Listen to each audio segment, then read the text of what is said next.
Hello, hotties. How are we? Are we good? I am so excited about today. We've got a fun little workshop. So, if you're new to me, hi, I'm Peter. My business is Professional Babe. I'm also so excited. I am starting two new businesses next financial year. So, it's been a little bit hectic here, but I've been in business since 2009. It started with that beautiful little location that you can see in the upper left hand corner. So if you are ever worried that your business is not as aesthetic as it could be and that people won't pay you money, people paid to be here. And if you follow this around this way, I transformed that little, let's call it a little shithole, into a Pilates brand where I was writing for almost every single health magazine in Australia. I had a DVD and I've done a lot since then, but I am experienced in service-based, bricks and mortar, e-commerce. Whatever your business is, there is a chance that I have kind of done that within the last 16 years. And the cool thing is with that today is it's like you're going to be getting advice that is not just applicable for e-commerce. It is not just applicable for service-based business. Because something that I know about entrepreneurs and business owners is it's like if you know you're onto a good thing, there's a chance that you want to expand that. So some of you may be like, I think I want to do e-com. A few others, you may be like, I want to license my work. You've probably got some ideas that are rolling around in your mind, which is fantastic. And everything that we actually cover today is going to be applicable to every business that you ever could possibly think about. When it comes to email, I love email marketing. It's interesting that I went through my whole first business not really using it because I probably had, I'm going to say what some of you have these like perceptions of what email is. I thought that it took really long and that no one wanted to hear from me and that I would spend ages thinking about something. And then by the time I would craft my campaign and I'd send it, I'm like, I just have 10 unsubscribes. How did this happen? And I had this really strange relationship with it. And it wasn't until like a business, I think it was two after that, where I'm like, no, I need to think of a better way. I need to hire. I can't afford it. Let me duplicate myself in terms of email marketing. And my business completely changed. I haven't looked back. And if you have been in business for a while, if you've been doing great marketing, if you've got an audience, you will all have people within your mailing list that will become your next customers. So without you doing anything else on social media, because I know at the moment a couple of you are having, a bit of a funky relationship with Instagram. You're like, I do not like it. I don't like being here. You need a break. That's fine. Because guess what? If you have done the work and you've got people onto your list, this is where we get to sell to them. So it's really interesting, I think, observing stuff that happens in the online world. You just have to open anything on Reels and everything is about like passive income, automation. I made all this money. I didn't do anything. I'm scaling my business. And what it's kind of like the little unsung hero behind the scenes doing all of that is actually email marketing. So when we look at any kind of automation or automated sales within the business, that's email. So if you want any of this, this is going to help you today. But I've got a question before we start where you're currently selling. And what I mean by this is I don't want you to think on my website. It's like if I told you to go and sell something today, I'm like, go and promote the offer. Okay. I want you all to think about something to sell. Where would you go and sell that? You can think about it. And what I want you all to hopefully leave with today or even figure out, it's like, if you're like, I don't know where I sell, this could be the biggest block that you actually have with your business is it's like, we don't have, like, if I'm like, go and sell, you're kind of being like, where would I do this? It's like, if you can know that, if you can know the how, everything in business is so much easier. So when I went and redid these slides, I think the data that I had was from 2023. And I was like, let me actually go and get some up-to-date data. And I got both of these. So this is from Buffer, and then there's some more across the page. What's interesting here is this is the average engagement rate per platform. So how many people are going to engage with stuff? Now, it did say on here that it didn't actually say saves. So if people are saving your stuff on Instagram, that didn't count. But what was really interesting here is the average engagement rate currently is less than 1%. When I looked a little bit deeper, it said that reels were about like 2% depending. But remember, this is across averages. This is across people that go super viral and then people where you feel like you've done really great hard work and then no one sees it. But what was really interesting around this is a lot of people have felt like Instagram is getting worse or it's getting quiet. And it's like the data is here. I think that everything comes in waves, and it's like we could be in a dip before we go up, which is natural. The problem that I have with this is that if we are selling on Instagram, if that is where we sell, and less than 1% of people are seeing your stuff, this is where if you are like, I am really quiet and I feel like that stuff just is not working. If you are selling here, this is why you may feel like that you are doing a lot and getting the least. This could just maybe be like a little bit of a wake up call. If you're like, oh, okay, cool, I am doing the work, but this is really interesting that no wonder it's not resulting in my bank account. So what we always want to do is just look at the data and sometimes have confirmation. If we are feeling like I'm going insane, I'm doing really good work, but I'm not really getting the results that we want. What I want you to think about is it's like, why are we having sales conversations where the least our audience will see us, okay? Now, of course, we need to have some top of funnel. We need to have some visibility strategy to get people on our list, absolutely. But what we want to make sure is it's like knowing that we have algorithms that we need to work with. We don't want to get an audience member. So we don't want to get someone that follows us that's obsessed with us. And then we think we'll just keep them there and we'll let them join our email list later. No, it is in our best interest that whenever we are visible, that we promote our email list and we get people onto our email list. Because if we look at this down the bottom, this is from Shopify. You can see here that the average open rate across all industries is 36.5%. Now, you can get higher than that. I've had clients get higher, I get higher. But if we are just looking at averages, you can see that there is a really big difference. And it's like, if we are having a sales conversation, do we think that we are going to get a better result with like 1 to 2% seeing our stuff or almost 37%? It's like 37% every single time. I want you to just keep that in mind as you go into the end of financial year. If you still feel like that you are going to maybe Instagram or TikTok because it feels a bit easier, if you have a database, please just humor me and be like, look, for the next 2 weeks, let's make it work on email, okay? The good news, knowing this and knowing these stats, is this is where if you feel like your list is too small, that is absolutely fine, because we know that we're going to get more people that see our stuff, so we don't need to have like 10,000 people on our email list to make a dent. If you are still not sold, some fun things. Email is a duplicate of you. Who's type A? Is anyone like really like, no one can do it as good as me? It's really hard when you're like, I see the vision and I get the vision and no one can possibly communicate it like me. They can't write it. They just don't know it. That's really challenging, isn't it? If that is you, this is a duplicate of you. So if you get into like fantastic energy, you're having an amazing hair day, you've just got a sale, whatever it is, you're like, I feel incredible. Perfect time to say, write your email automation, because that energy will stay within the campaigns. If you are having a day where you're like, I feel like I've got really good solid boundaries, do your emails that day. You know, you only have to get the courage once. And the cool thing is, especially when we look at automation and how with online business, everyone wants us always available. This is a way for us to be always available without actually always needing to be on, all right? And then for those people in the room that actually want to sell their business, your database is what people will look at. So they're going to look at, is this segmented? Who is hot? How nurtured are these people?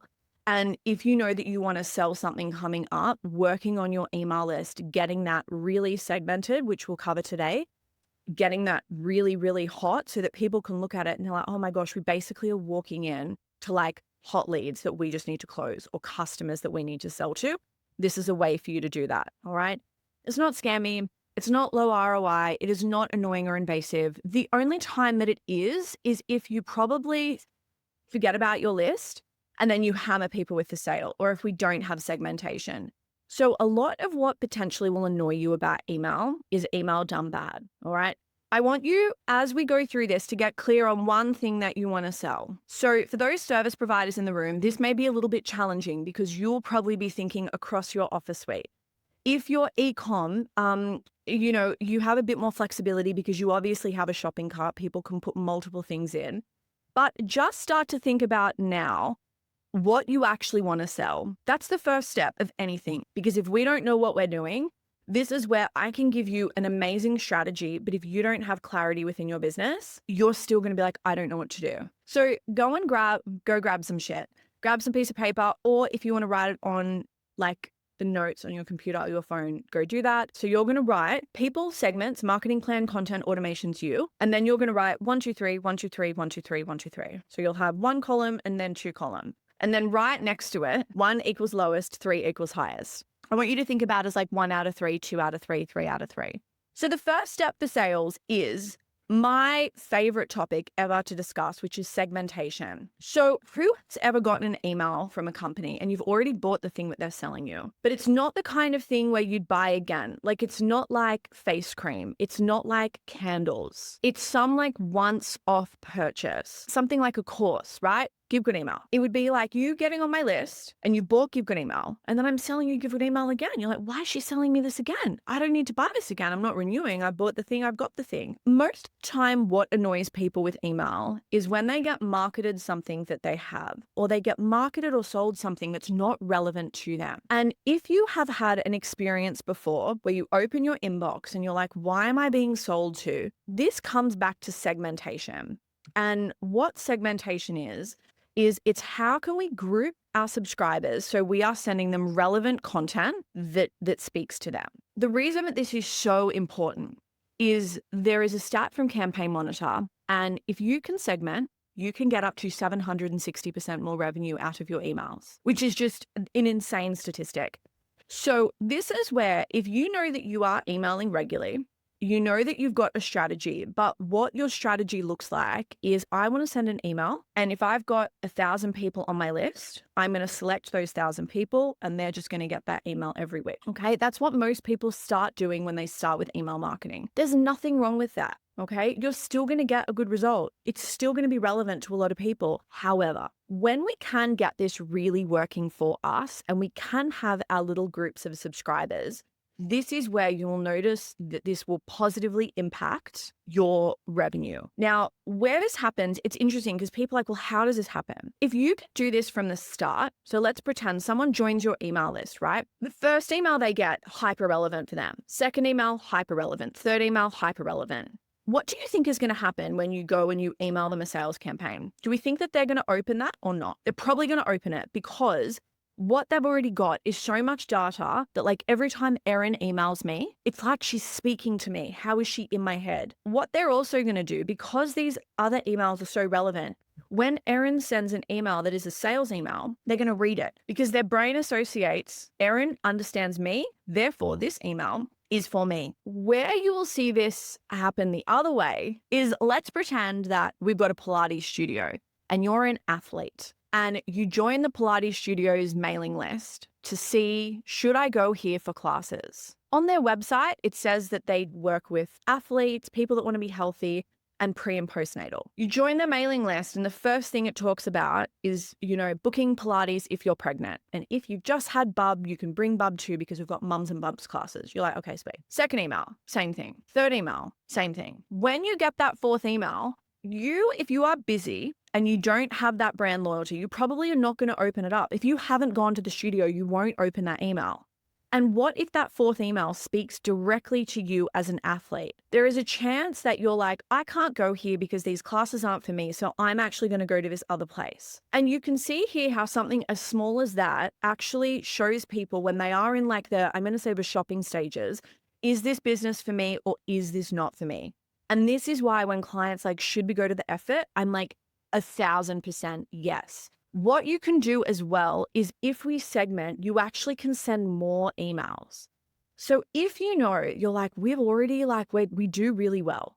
We actually convert great, but what we're worried about as a business is emailing more and maybe getting an unsubscribe. This is where the more that you segment and drill down, what you can do is you can email more to a particular segment, knowing that they are very warm, they are very hot, and there's going to be less likely a chance for them to unsubscribe. And then lastly, when we obviously have more engagement, we have more eyeballs. So we will make more money. So mistakes, you'll have no segments, or we will not be segmenting from the opt-in or from purchase behavior. When we think of segments, these are our little, again, groups of people. And this can look very different for every single business. You can segment based on a variety of things. So you can segment on customer versus non-customer. You can segment on location, like where they live in the world. So Australia versus worldwide. We had a couple of mortgage brokers that joined this call. So this could be something where it's like your first home buyers versus your people who are looking for an investment. This can be people that are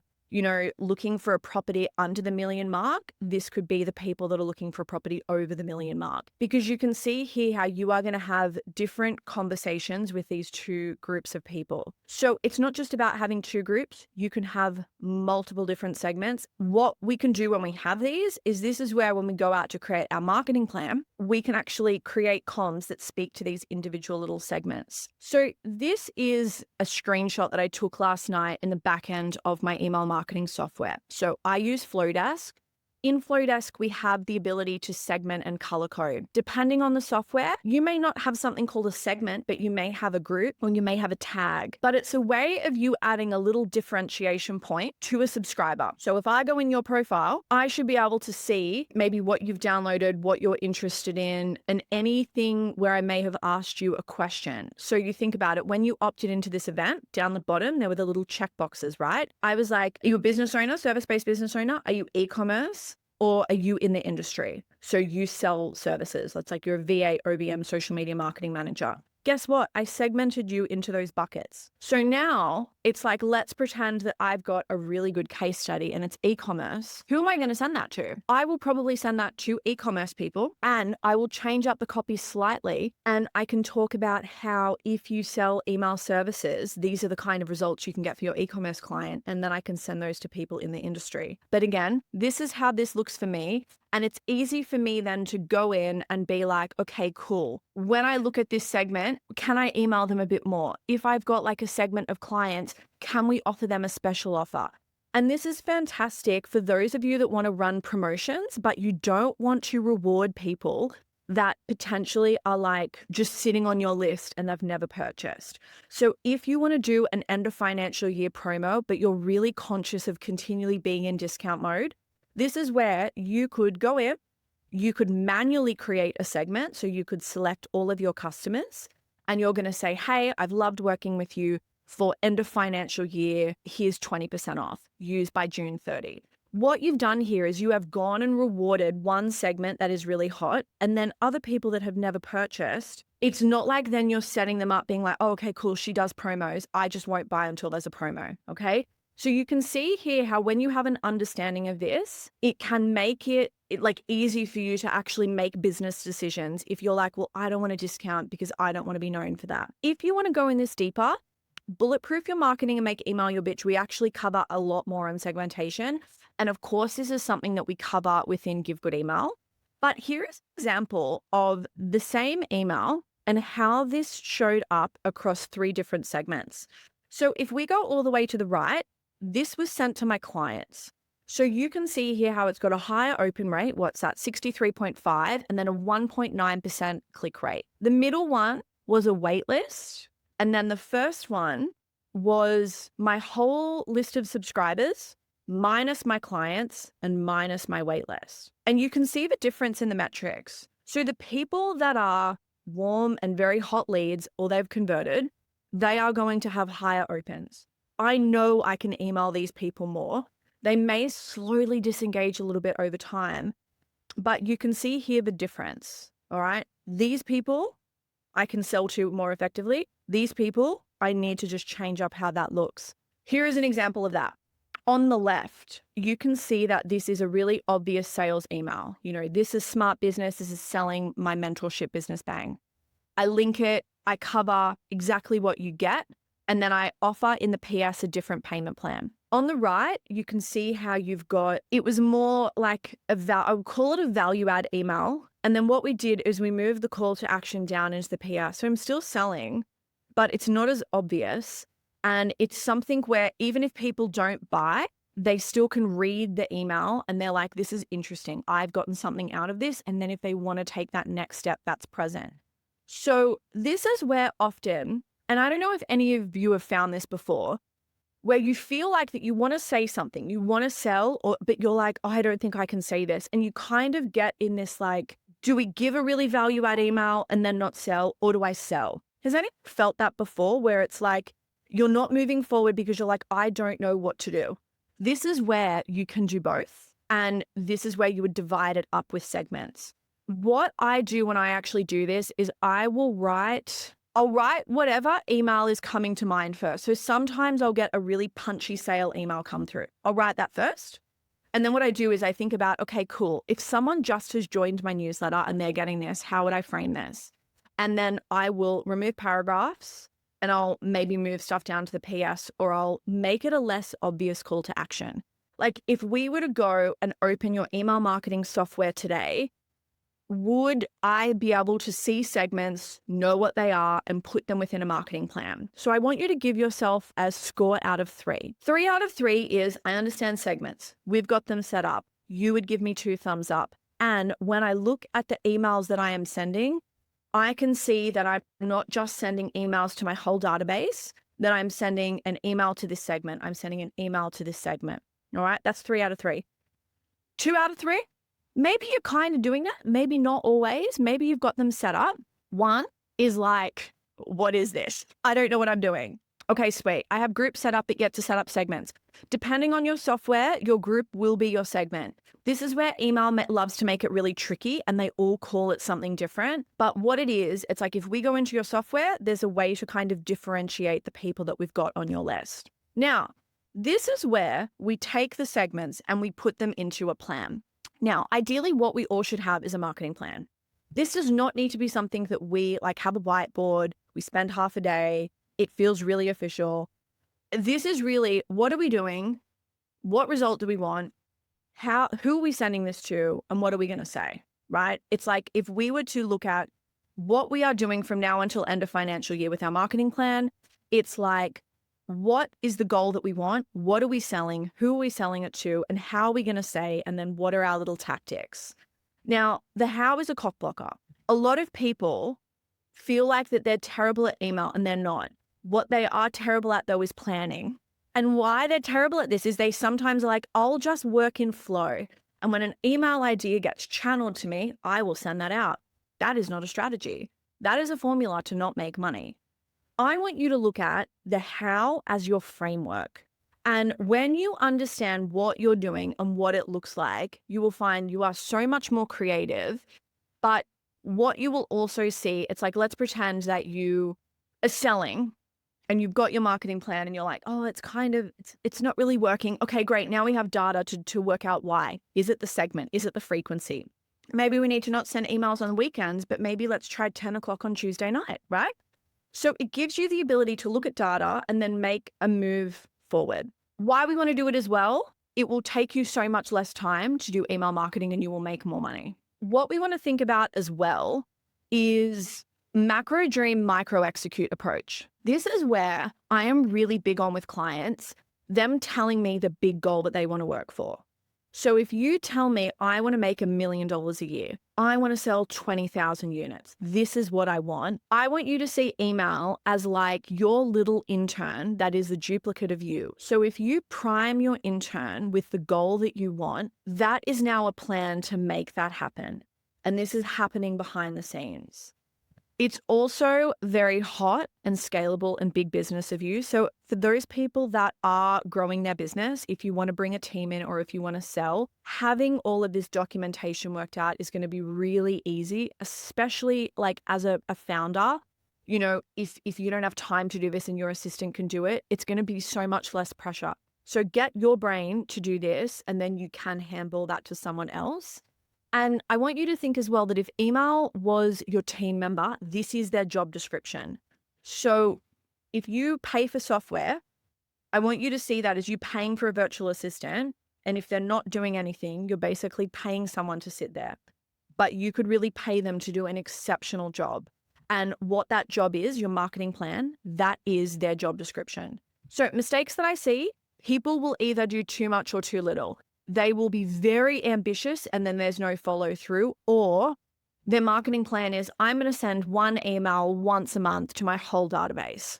Depending on the price point of what you sell, sure, that could work. But for most people, that's just not going to cut it.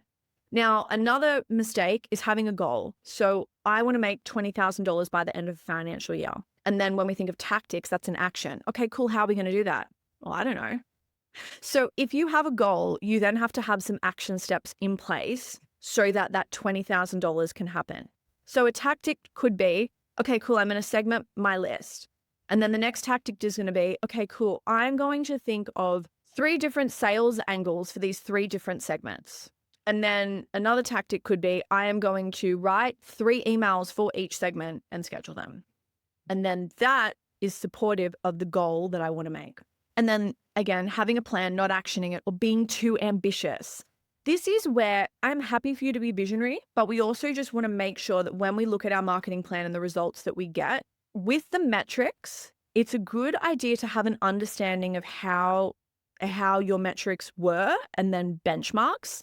So I will have clients that will come to me and they'll say, I sent an email and it did so bad. It only had like a 12% click-through rate. And I'm like, okay, you're a unicorn. Average is 1 to 2%. So this is where sometimes we can have a really high expectation of the results that we want, and we actually could really be onto a good thing. But because we're like, I need 100% of everything, then we get really disheartened. Okay. So we don't want to do that. We don't know what to do that. All right. What are we going to do with our marketing plan? This is where we've got to have a goal. So remember how I said, what are you selling? Let's decide that. That's your goal. Then what we want to do is we want to tie some maybe units attached to that. Or it's like, if I want to sell $20,000 of the thing I want to sell, how many is that? Get really clear on what that looks like.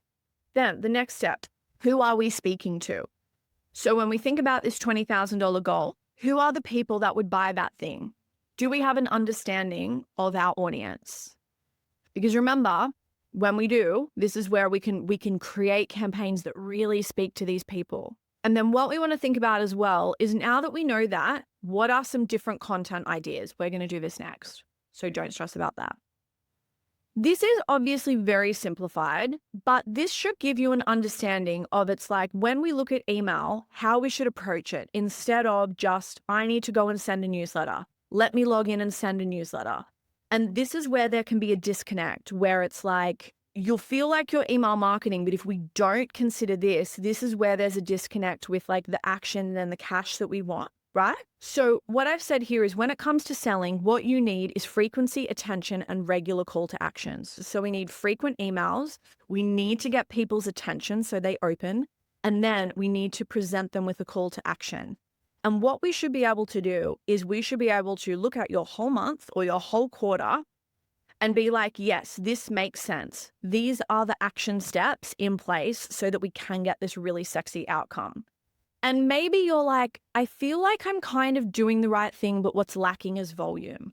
Or maybe you're like, I'm kind of doing it, but what's lacking is the segmentation. That would probably be a 2.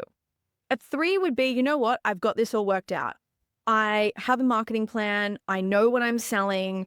You know, you are 100% allowed to chop and change, but when you actually zoom out and you look at everything, you're like, this does look like a little journey for someone to kind of go through and pay me, right? And that you are sending different content that is going to result in a sale. A 1 would be, maybe I send 1 email a month, or I actually completely forgot that I had my email list. So do you want to give yourself a score out of 3? If anyone is freaking out, you're like, oh my God, I'm 1 for everything. How fun is that? Because now you know the action steps that you need to take to get a sale, right? Where this is more stressful is if everything is a 3 and you're like, shit, I'm getting a 3 everywhere, but I'm still not getting paid. That's going to stress you out more. All right. Now, I did mention content. We put back here. It's like, when can we think of like 5 to 10 different content ideas? Some of the emails you wrote back, you said that you struggled with content. Who feels like that you maybe struggle to come up with different ideas? Or you feel like that when you go to email, you're kind of talking about like one thing. So for those who are e-commerce, maybe you're like, all I'm doing is putting the pictures of my stuff in and maybe some product descriptions, and that's it. Or I'm kind of talking about like reviews, or maybe slightly educating about my product base. Maybe if you're a service provider, you just talk about booking in, or you're like, I'm going to talk about stuff that's happening within my industry. Does anyone feel like that they really struggle? Where if I was to say, come up with 50 ideas right now, who think that they could you do that? I love to give you a framework, because when I give you a framework, this is going to make it really, really simple for you to follow that framework and get a sexy result. I don't know if anyone has read the book, The Five Love Languages. 2014 was a really wild year for me. I became a certified crystal healer and I read like all of these random books. I was super like, I was just really depressed. I even changed my handwriting. I hated my life that much that I'm like, let me change my handwriting so I can have a different life. Like I was really in the thick of it. One of the books that I read that year was The Five Love Languages. And it's really interesting that I don't really think it helped me as much in dating as it has in business. And what I like in this now too is a little acronym that I created, which is TAVO, which stands for Trust, Authority, Value, and Offers. And when we look at the content that we're sending within our automations, so you think about it when someone joins our newsletter and that first email pops through and then that next one a couple days later, or when we're sending like a newsletter to our whole list or something to a segment, what we want to think about is this acronym. And not every email has to do all of these four things. But if I zoom out and we're looking at your marketing plan, I should be like, okay, cool. Great authority building email. I love this one. We've got some really good like trust building and we've presented an offer, so a call to action. Awesome. This one is such a value add. Okay, cool. This one's a value add. Amazing. This one is a sales email. We've got an offer. I should be able to look at everything and be like, there is a good mix of this.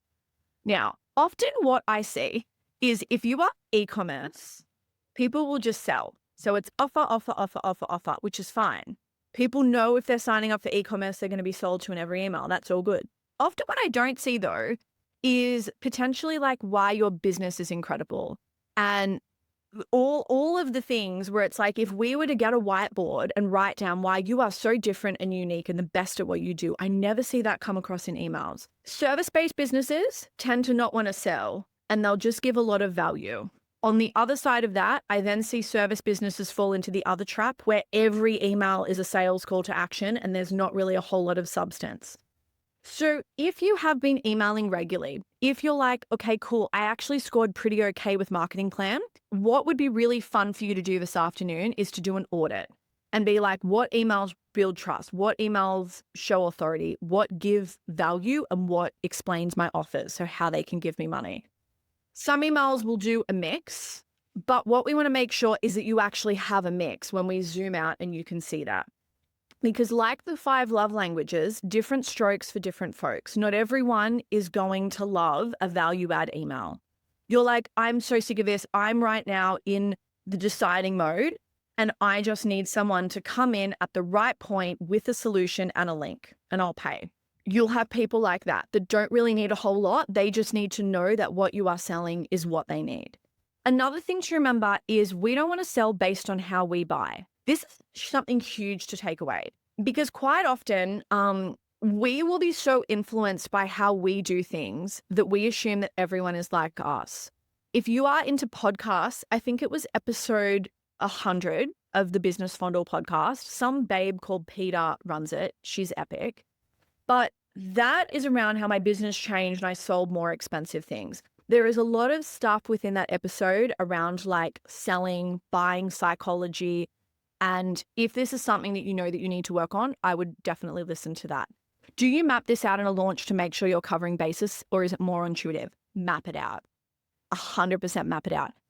The reason we want to map it out as well is, and why I'm a fan of planning. You know, I think sometimes people can think that I'm like, oh, I don't care. Like, I don't put a lot of heart in stuff. Oh, I do. Like, my Venus is in Cancer. So I'm like a really big softie. And there have been times when I haven't planned and I see maybe 3 people that are really dear to me unsubscribe. And if I have to go and write an email after that, guess what? I don't want to do it. Or when I'm writing it, I'm thinking about the facts that, oh my God, this must have been terrible.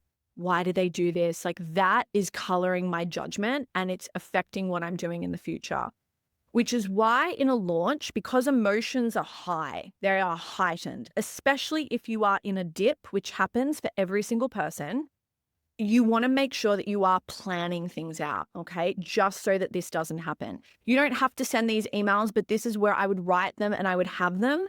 And, you know, if you want to leave some space for like flow to drop in an email idea, fantastic. But I would still have some stuff drafted out. Great question. But what we want to make sure is that we have a mix and that we actually are selling.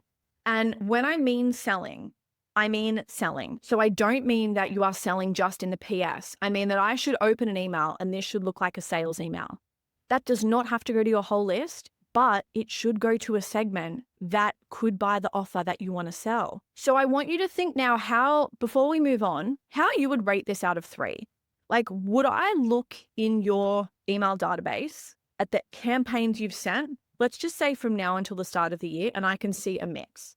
We would be able to look at, we've got some trust building, we've got some authority, we've got some value, we've got some offers. A 3 out of 3 is I would see that. You get an A+ if I would see that 2 segments. You're probably getting a 2 if you're like, oh, maybe I do 2 of them. Maybe I throw them a bone, I give them a nice little snack, and then I sell. 1 would be, I always do the same thing, and it is very consistent. -0. Well, technically that's still a 0. You guys are so funny. But can you see what I mean here? How I'm like, don't stress, because if you're not doing it, you just have to do this. And this is where you'll be like, oh my God, a sale popped through. This is like magic. I just wanted to flag this because this is sometimes where I feel you're like, this is getting really hard. Not hard, but you're like, there's a lot to do. This was a client that I'd actually had. This is actually quite interesting. She was paying a marketing person. She was earning no money from her emails. And you can see here how we really did 2 things. We had segmentation and we had TAVO with a segmented marketing plan.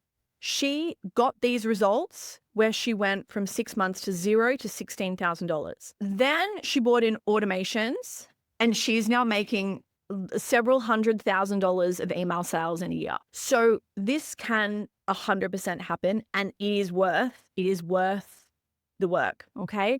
But what I'm going to do post this call, I've got an email content planner that some of you may already have. And what I would love for you to do is to just come up with some ideas around trust building, authority, value, and offers. I've got a really fun little tip. If you are currently doing a lot of stuff on Instagram, because remember, quite a few of you said I do stuff on Insta or I do stuff on TikTok. I want you to go where you are doing your visibility, and I want you to go back through. And this is what I do whenever I'm at a loss with content. I'll open my stories archive on Instagram. And I will scroll through and I'll screenshot stuff and I will repurpose that into an email.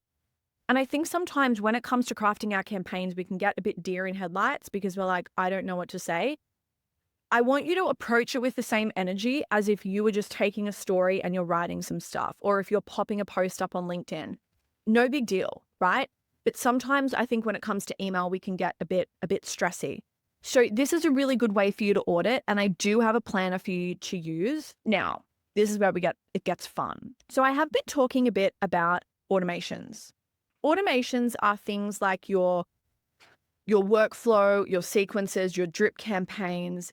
This is the thing that is going to really drive your business forward. It is working when you don't have to. So hopefully, and this could actually be really fun to check in,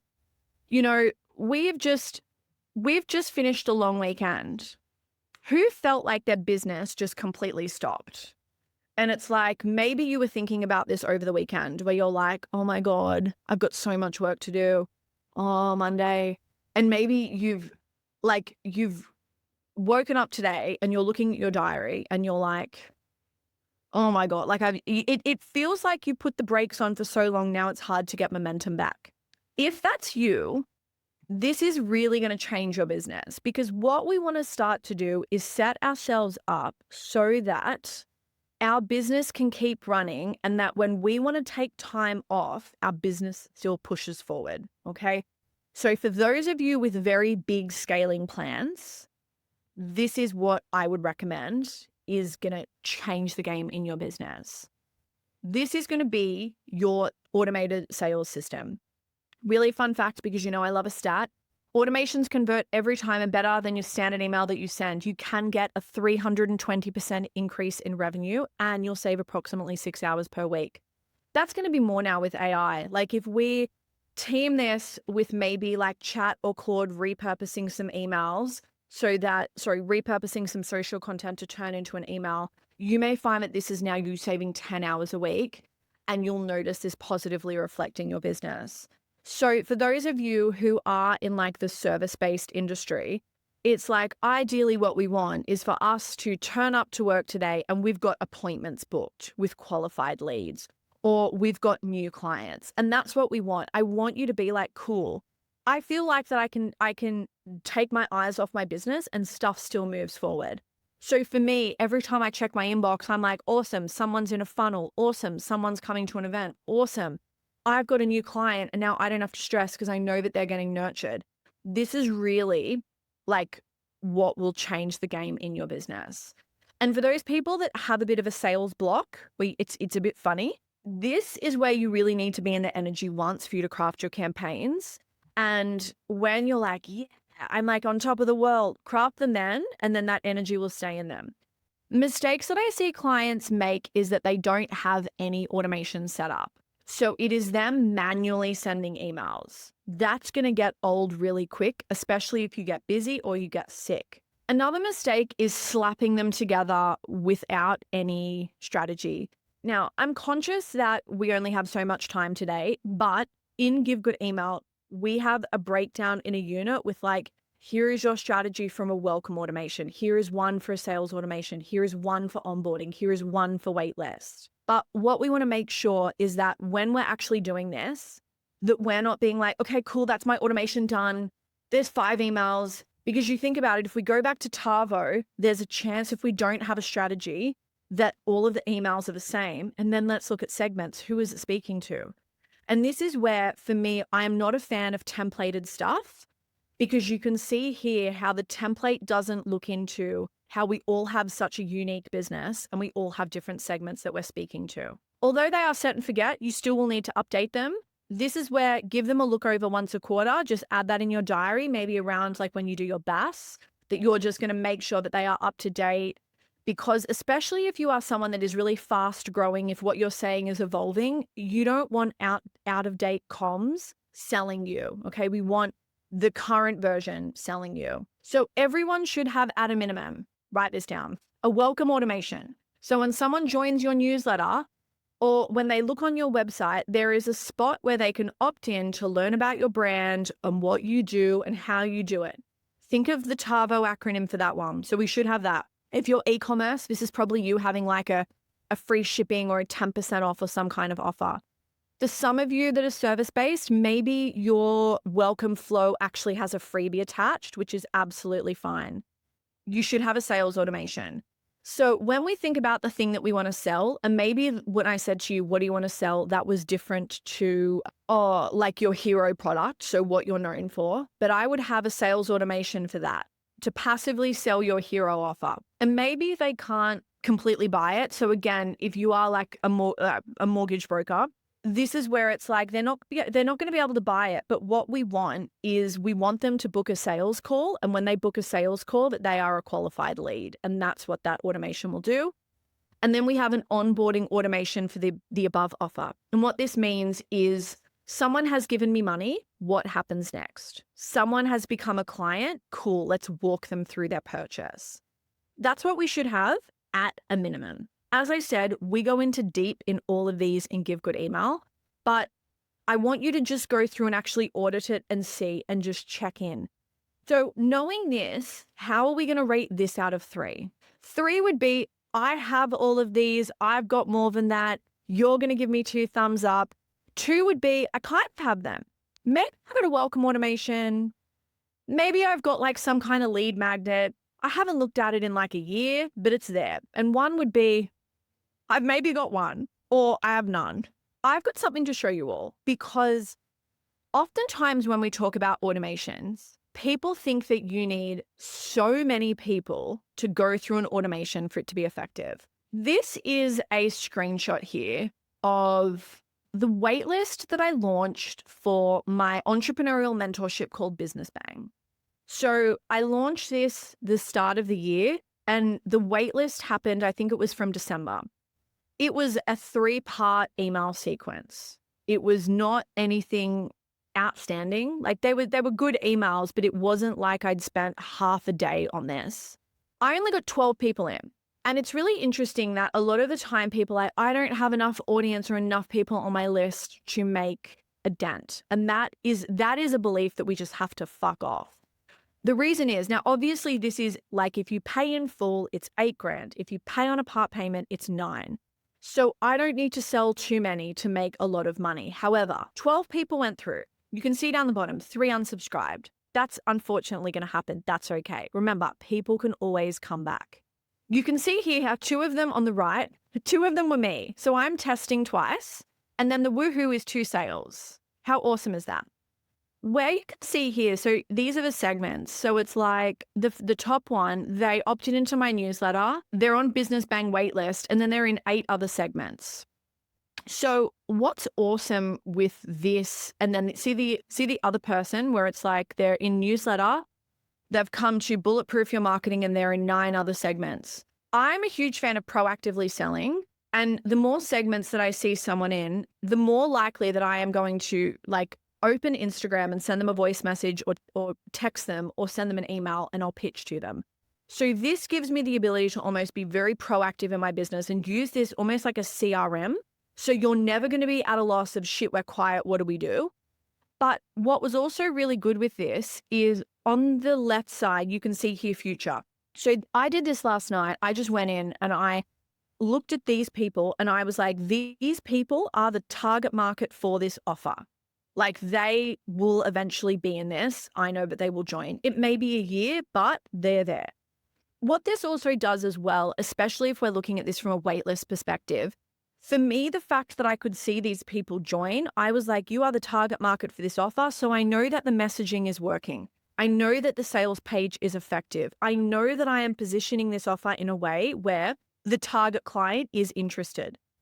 Imagine if on Business Bang, I had early stage e-com just with an idea. I'd be like, okay, we have a problem because this program is not for that. So where automations can be really helpful is it's confirmation on, are the people that you want to sell to actually opting in? I hear this a lot, and I put up a bit of a rant on stories last night where I will regularly hear people say, I don't want to do email. I need to keep working on my visibility. And I'm like, but if you've been marketing for such a long time, and if your email list is a reflection of your marketing, there's a disconnect then if you are spending all this time and the result are people on your list and they're not your right clients, right? It's like if even if there's 20 people, they should be 20 warm leads that could buy an offer. That's what we want to see. So don't ever think that you need to have hundreds and hundreds of people go through your automations, because when you can segment properly, when you send good campaigns and they are relevant, you really don't need many people to actually get really good results in this business. Like you think 12 people, $17,000 in sales. I was pretty happy with that. This is the last category, but I would say out of all of these categories, everything that I taught you is like really good theory and it's incredible strategy. But what you don't want to happen is for the block for your success in email to be here. All right. You have to know that you are epic and that the services you sell, the products you sell, that your business is fucking incredible. You have to know that. You have to believe that with every single sell. And you have to believe that even if you are so quiet and no sales are coming through, so that you are having the quietest month, but you still in your bones know that you are here to change the world and that you are fucking amazing. This is probably the most important thing out of everything that I've taught you. Because if you don't believe this, or if there is something under that and you are like, oh, no one wants this. Oh my God, I'm crap. No one wants another email in their inbox. It doesn't matter how good the others are. If this is layered over the top, people can sniff this out. Like you can get a really stinky person. You put some deodorant on, they're still going to reek. You're still going to smell that. So you have to clear the shit out first. Otherwise, everything else is just not going to work. Okay? So people love you. They will happily pay for the transformation that you are providing. And do not let results affect that. So I can have a quiet week. I don't lose sight of who I am. I remember that I'm incredible. And sometimes it's just going to be quiet. That's business, right? So you have to know why you are great. And if you do not, and you do not have an understanding of that, this is where you will copy someone that has embodied that. And I see this a lot where people will all of a sudden, I can tell when they're vibing a particular entrepreneur because they think that they have the answer. Because all of a sudden their emails sound a lot like this other person's. And I'm like, what's happening here? Where the more that you know why you're amazing, it's like these emails just will stand out so, so much. Now, mistakes, not believing that people want to pay you. People love to pay you. People love to pay you. This is something, write this down on a post-it note. I got this from the Queen, Amanda Francis, rich as fuck. People love to pay me. Start affirming that. Every time you get a sale, people love to pay me. People love to pay me. Thank you, thank you, thank you. You want to get excited by that. Now, you want to also remember that people want to give you money. So don't say, oh, it's cost of living. Oh, it's recession. Oh, it's this. Oh, it's that. Nah, just forget about it for a second. Be delusional. There are always people out there that are happy to spend money. And then another thing is that we hold ourselves back because we think that we're too much, or, oh, I don't want to sell cost of living. Oh, I don't know about this. Oh, I don't know about that. So I want you to get really clear on how you rate yourself out of 3. Do you have this energy and this mindset where you are like, everyone has money, everyone wants to pay me, I can send a sales email, and even if I make no sales, I know that this has put in motion something behind the scenes where that person is like doing whatever they can to make it work? Because what I want you to do is have this to be 3. This is super important. I flip-flop between 1 and 3 depending on the day. I think this is really, really common. What is going to be really good for you to do is to work out how you can get back to neutral. So sometimes it's not about going from like a 1 to a 3, but it's like, what would it look like for me to come back to this like neutral ground? Now, out of everything that we've learned today, you've got your people, your marketing plan, your content, your sales system, and you've got to know why you're the shit. I don't want you to try to do this all today because you'll overwhelm yourself. What I want you to do is pick one of these things and be like, what am I going to work on? The thing is, it doesn't need to be in order. So you don't need to start with segments. Maybe for you, it is coming up with a list of 20 reasons why your business is incredible and why you're incredible. So it's working on your mindset. Maybe for you, it's going back and it's looking at your content and it's pulling out really good magnetic ideas. Maybe for you, it is coming up with a welcome flow because you know that you have so many people that join your email list and you're not really selling, like you're not being the best advocate for your business because you've just got this like stank little flow that's representing your business. So out of these, like what is standing out for you all? Now, I asked a couple of you for your websites. And what I wanted to do was just go through and give you some ideas as well. Murphy and Daughters, beautiful. I loved this. I was going through your website last night. I just want to say, I love how you've called things Midnight in the Garden of Good and Evil. This is really beautiful. As I said, your candles look outstanding. You have so much scope here of what you can do in terms of your content and also your segments. You've got your opt-in down here, and then you've got your 15% off here, where you are collecting your name to do first name personalization, your email, and your location. If location isn't too important, what I would do, and I think you've got really good scope for this, is you could do a segment based on mood or how people want to feel. And what I would do is maybe you've got that as a drop-down menu. I would try to put that maybe here, where it's like, how do you want to feel? Pick your mood. And maybe it's like sexy and seductive, like clean. Maybe it's like uplifted and vibrant, whatever. You could come up with 3 to 4 things. Now, I did some stalking. You use Klaviyo for your email marketing. So you have the ability in there to do something called dynamic content. Adore Beauty is a great example of that because this is where with dynamic content, you need to have an understanding of segmentation, but you can change the content in the email based on the subscriber who gets it. Adore Beauty does this so well where I'll get an email reminder that it's like, hey, you're almost out of your shampoo. Or when they sell to me, it's stuff that I would buy. Now, this is getting quite advanced. So this would be something where I'd get a really good understanding of email and then do this later. You could have an opt-in, so a freebie, where it's like around like fragrance and mood. It could be something like that, or creating like a ritual. out of the products you sell. I love this. Beautiful. And congratulations, Oprah. What an amazing achievement. I saw this last night. I was looking at your website about midnight and I actually was like, oh my God, I'm so proud of you. This is epic. So you've got so much to do there. And even with your emails, like this could be a really fun little freebie where it's like actually understanding like the little, what's it called? Like a little fragrance pyramid, something like that. That would be incredible. You could whack that up on Pinterest. People would download that. Anytime someone asks about fragrance, this can be something where you're like, actually, we've got like a really great guide. It's an educational guide. That would be phenomenal.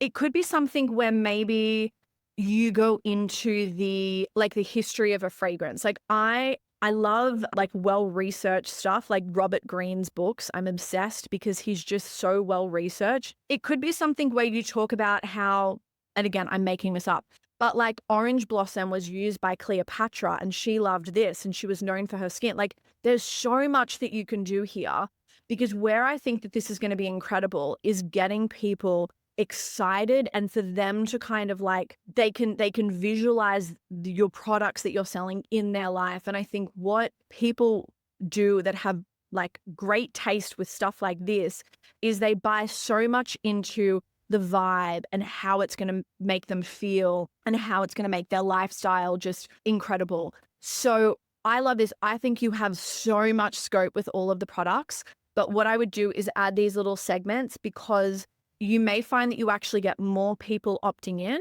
It's like, yes, they're getting their beautiful 15% off, but they're getting educated on your brand in the process. So that's what I would do there. Hopefully I'm pronouncing this right.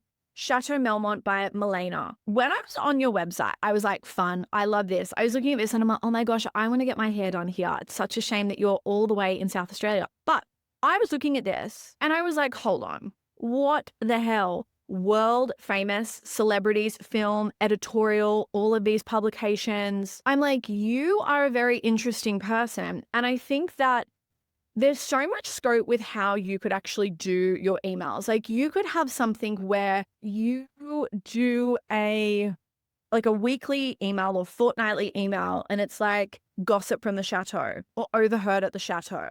And it's maybe talking about something like, you can make this up, but like something that a client said, or what you've seen this week, or where people are going, or what they're eating and what's hot in town, knowing that you do have a customer base that is local that visits you. You also have as well some products. So you are in an interesting spot where you can have e-com because you can ship things out, but you also have people that visit you in person. What I would do here is you could make some like really beautiful like guides. Like I love how you've got all of the visuals and who you're inspired by, because I checked out your Instagram as well. And I think that if you wanted to have some kind of like lead magnet where it's like how to get, like it could be rock star hair or how to get like celebrity hair. And you talk about like 3 different looks and like what they do. So it's like, you know, with Sharon Tate, like Sharon's always got really smooth, beautiful hair. What does she do? And it could be talking about that from an educational piece in that little PDF. It's shoppable. So people can click and they can add this to cart. What this is about as well is you see here how when I mention a lead magnet, it's like if someone is on your website and we have products for them to buy, maybe they're like, oh, I'll come back to that. But if there's like a guide, oh, cool, I'll download that. That's going to be waiting for them in their inbox. And then from that, that's something that they can shop from. But there's so much that you can do. I even had this idea where I'm like, you sound so interesting that you could actually write a book. I thought really big with this. I was like, you could write a book about like your whole history and you could drip feed that out to your email subscribers, a chapter or half a chapter at a time. I'm pretty sure that's what a woman called Gala Darling did when she first wrote her book. She sent it out as an email. I think people paid for this. So it was a paid email. And then she turned that into a book. And I just really, really loved that idea. So what I would get you all to do knowing this, like you'll see that I'm just going through people's websites.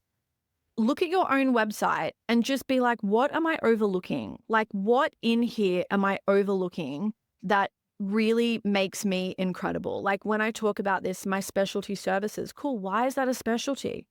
Who have you done this for? Where is this showing up? And then ask yourself, okay, cool. What am I overlooking? Like if we look at this authority piece, there's so much that we can do here but sometimes we get it all lost. So go back through all the work that you've done and then be like, okay, cool. Maybe it's a guide on like what cut suits what face. Or like if this is your vibe, this is your hair. Like something like that would be really fun. You could do a quiz. Oh, that would be really fun. Again, make stuff fun. If it feels boring, people won't want to opt in. All right. And then we have a beautiful interior designer. So we've got, I hope I'm pronouncing your name right, Nali from Aloha Studio. And Nali was like, I would love to do my once-off consultations. So same thing here, where sometimes you'll have people that will come to your website and they will want to work with you. You know, they may get distracted or they're browsing at work and then they're like, oh shit, that's right, I've got a meeting. And then they close this and they have intentions to come back to it. So what I would do, I would have something on here for them to opt in. And maybe it's here. Maybe as they're scrolling down, I call it catching the traffic. So as we're scrolling down, if they're not ready to buy, they can opt in. And I think that that would be really fantastic for you to do. Now, what could that opt-in be? All right, this is where I would look at what you want to sell. So you've got here with your one-stop consultation, reviewing project information, we've got a design consultation, and then color consultation and floor plan review. So you could do something here around color palettes. You could do something around here around like, again, floor planning. How I would work this out is I would think about, and I learned this from a guy called Alan Weiss, and it's WEISS. He says, think of the fourth sale first. So what I want you to think about is if someone buys this, what would they buy next? And then what would they buy next? And then what would they buy next? And this may give you an indication of that kind of person that's opting in, so the segment. And then with that, you may have an idea that pops out straight away. So you may be like, oh, you know what people really get stressed with? It's not even about the color. They want to make sure that their floor plan is optimized perfectly. So maybe I want to do a lead magnet where it's like 10 ways to maximize your floor plan so you love it and future buyers love it too when you're ready to sell. Because maybe for you, you've got people that come to you and they're doing their like future, their home that they're living in, but it's not their forever home. You find you're getting a lot of that. Cool. That's something that people love because, you know, they want to enjoy their home now, but they are conscious of resale. Or maybe you're like, you know, 10 things to optimize your, and this is terrible copy. You'd make this sound a bit better, but it's like 10 ways to optimize your floor plan. So you build your dream home that you never want to leave. And you could talk about that. Say, you know, oftentimes people feel like that they want to build their dream home, but then they feel that they need to leave because they made some really costly mistakes that they can't fix with their floor plan without spending $100,000. These are 10 things that I would do. Then what you could do in that guide is I would have on that last page, like maybe you just start with a once-off consultation. And the same thing here is this is where for you, just go through your website and be like, what am I overlooking? Because there's so much stuff in here that I think sometimes we think about our emails and we don't know what to say. And you could say here where it's like, you know, this is ideal for someone managing designs themselves. And you could even speak into that with an email where it's like, you know, you probably don't want a designer because you know what you like and you have good taste and you don't want that to change. And I understand that. But where a designer can really help is we actually can optimize your floor plan, or we can make sure that the vision that you have in your brain actually comes into a finished product where you actually can see your mood board into like your bedroom. Something like that, where it's like you are looking at this and you're just turning the sentences into beautiful emails. And again, there's so much that you can do here. Even looking at the authority, congratulations, incredible award. Tell people that. And tell people like why you've won it or like how like your design did this compared to other people. Like really sell yourself and have that come across in your emails. So if you've got a website, you've got information on there, what I would love for you all to do this afternoon, just go through your website and be like, what could be an email? There's going to be so much that you can go and look at, you know, what you're already doing with your website, your segments and your content. Okay. But just don't feel that you need to do it all at once. That is probably the biggest thing. Now, if you do not sell proactively, you have money sitting there, which is really good for all of you. If you are like, I didn't do anything with my email list or I scored 1 in every area.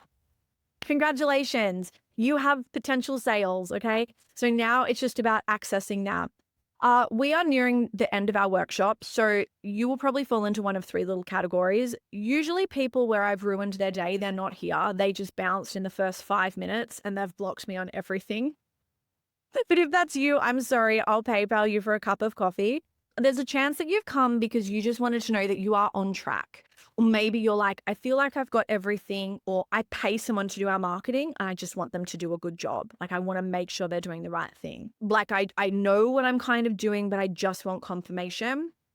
If you know, though, that you are like, this feels like an untapped area within my business, or this feels like something that I need.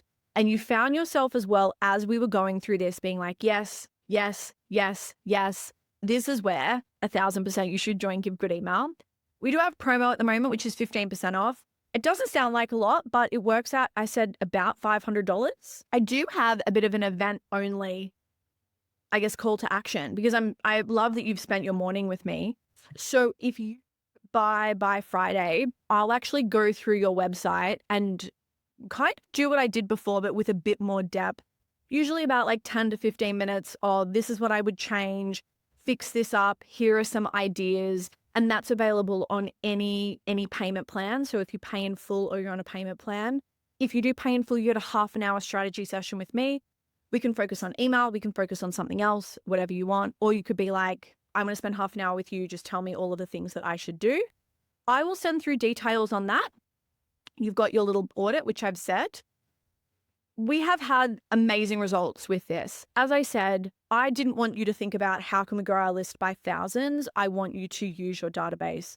Most of my clients, I will say as well, have children or they have a really busy, demanding job that they do not have time to spend a lot of time on emails.